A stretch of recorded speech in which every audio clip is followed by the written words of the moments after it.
Let's welcome Joe. Fortunately, I'm a little bit taller than this, so you can actually see me a little bit. How are you guys doing today? There's not a lot of excitement going here, so I'm going to try and get a little bit going on. My wife says I wake up with a bloody bunny tail, and she wants to chop it off every day. But that's before I wake her coffee, and then she's in a much better mood. I don't talk to her for an hour and a half beforehand, just that way we still stay married. A lot of times people look at bookkeeping and it's rather a dry, tasteless torture. I personally love money, so that's why I like accounting. And I bring to it a lot of fun and a lot of excitement. A lot of people don't realize how important that accounting, that bookkeeping really is. They want to do their taxes, they want to be a billionaire so freaking bad, but the problem is that they're not taking care of the basics in order to get to that point in time. So our job is to help educate the people and to get them involved in their actual bookkeeping. We don't want to just do it for you. Why? Well, because you learn so much about your own business when you're involved in doing the books. You're not supposed to do everything, but you need to be able to ask good questions. Why is this happening? What does this mean? We had a restaurant one time, they were doing $20,000 for costs for their food materials. Their sales were $60,000, $50,000, $40,000, and $30,000, but the costs were still the same. So we're telling this guy, somebody is doing something inside of your company, but if we aren't paying attention to that, and the guy never did, he never cared. He just wants to know what the bottom line is at the end of each month and they're having with the rest of it. Well, there are different reasons why your bottom line reads what. So how you focus on certain aspects, how you focus on controlling your equipment, controlling your food, controlling your beer is a restaurant. You know, beer walks out the door in a heartbeat. You know, you have somebody in the back door holding open the door. There goes a case of beer, and you're not even paying attention to it. So our job is to identify those things, bring them to your attention so that you're aware of what's going on. Now that leads me to the next part. As a business owner, you have so many different responsibilities that you need to put together a good team. As a bookkeeper, as a tax preparer, we're just part of that team. Our job is to help you comply with the laws, to make your business as successful as possible, and keep the money in your pocket. But you guys have to make the decisions about what to do. How do we get there? You're having a problem here. Now, what are you going to do about that? So if your costs for operating your printer are terrible and they're killing you, then we need to talk to George about that and say, George, what options do you have? In that case, we're using the team that you have around here to make your company stronger. C&G are tremendous, but we don't really often think about them as a team. I want to host a class for QuickBooks. I think it's going to be a great opportunity. A lot of people need to learn QuickBooks. I went and brought, at one point in time, I did a class. Lisa's staff went to that class and they learned quite a bit. But my costs for that class were a lot more than they would be here. After talking with Renee, I can get a room that has more benefits, more space, and more time for a heck of a lot less money. So guaranteed that the next time I have my class, it's going to be here. So there's a lot of benefits to talking with your teammates here that you can help and get. And that, as part of an accountant, that's our job also, help you improve your overall operations. There is a lot that we try and do that we oftentimes cannot do. We want to get into financial ratios where we're measuring you against yourself from this period to that period, this period to a previous period, this company versus that company. So if we have another insurance company that we're dealing with, and Beverly wants to get that right, and Beverly wants to compare what her company is, she can do that. We have those skill sets, so we can go out there and compare companies so you can look at where you're strong and where you're weak. That's what good companies are supposed to help you do, is to help you grow yourself. Most people, though, because they get the traditional accountant wearing glasses, where's Kirk at? Dang it, he was a perfect example.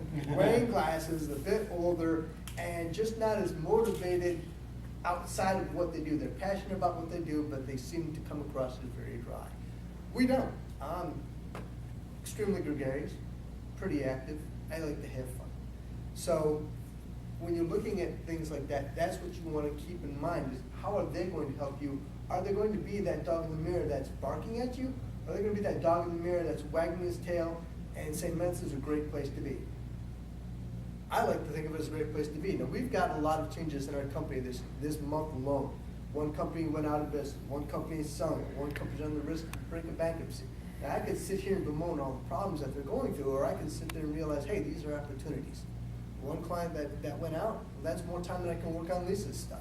Yeah, So- I'm about to go to bankruptcy. So You get over there. are not. Sorry. One company that's going into bankruptcy challenges my skill set. What can we do? How do we improve it? So it also teaches me that when we're looking at our clients, what caused this to happen? Were they spending money on a personal level that they shouldn't have? In this case here, absolutely. They took $90,000 out within 1 year in time, and you know, if you're not making $90,000, you can't take $90,000 out without negatively affecting your company.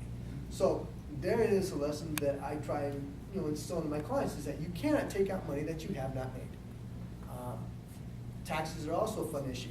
George, Yeah. you an employee in your company, or you were just independent, or do you get a paycheck from your company? When I write it to myself. Okay. When you look at your check, do you see how much you have in income tax withholding? No. So year to date, do you know how much you've made on your paychecks? And you don't know how much you had in income tax withholding. And then people wonder why they are paying taxes in at the end of the year. It's because they are not monitoring this stuff. When we deal with our clients, I'm talking with Lisa, I'm looking at her checks for her employees, and it's like, listen, so-and-so is looking like they may have a potential problem with their check. Why? Well, because they're not taking enough out. Or they might be taking out so much that they're not having enough, they could keep some more in their pocket. So our job as bookkeepers and tax preparers and payroll people is not to just look at how you're putting your Walmart receipt into your thing. It's to evaluate where your company is doing well. And here's the bottom line. And the reason it's important to Lisa about how much money that their employees are taking out in their taxes is because Lisa has to hold this money aside. Now, at the end of the month or the following month, Lisa has to take this money that she's set aside and give it to the IRS on behalf of the employees. Now, it's not Lisa's money anymore. But if Lisa's cash flow is screwed up, they're going to still require her to submit that money. So it's very important that we're looking at this, not just for the employee's sake, because, we've had a lot of employees come into us and say, hey, my check is, this much money, but they're only taking out that much. No, here's how you change it. But in Lisa's case, it's like, how am I looking at these payroll taxes, and what am I doing? Why are these payroll taxes high?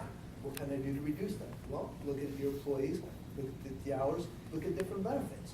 There are different ways that we can deal with payroll that will allow you to reduce your stuff while keeping money on topics. There's a lot of things that we cover, so feel free to ask any questions, and if not, I'll shut up, which would be probably nice to be quiet. Payroll taxes. Anybody got a question? I know that for a long time Betsy was having some fun with hers, and she was glad she decided to become an employee.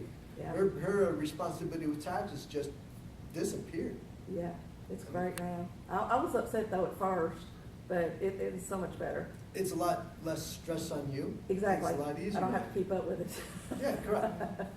A lot of people don't realize this is the time of year you want to look at your checks. And I was speaking on George, but in all seriousness, you should look at your paycheck. On your paycheck, it should show your year to date. Underneath it, it should show how much you had in income tax withholding. Now, depending on your family size, the number of kids, and the age of the kids, you should be able to look at 10 to 15% of your gross wages in taken out in income taxes. So if I've got $35,000 in wages, I should have about $3,500.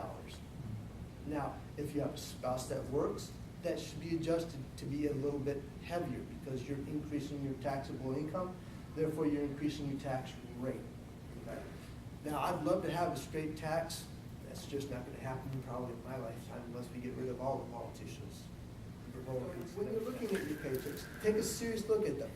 Now is the time that you can still make changes and it will affect. You can also increase the amount of money that you have taken out of your paycheck. Don't come to a tax preparer at the end of the year because you didn't look at your paychecks and you didn't do your job and he can't get you a refund. You can't get money out of something if you don't put into it. You can't.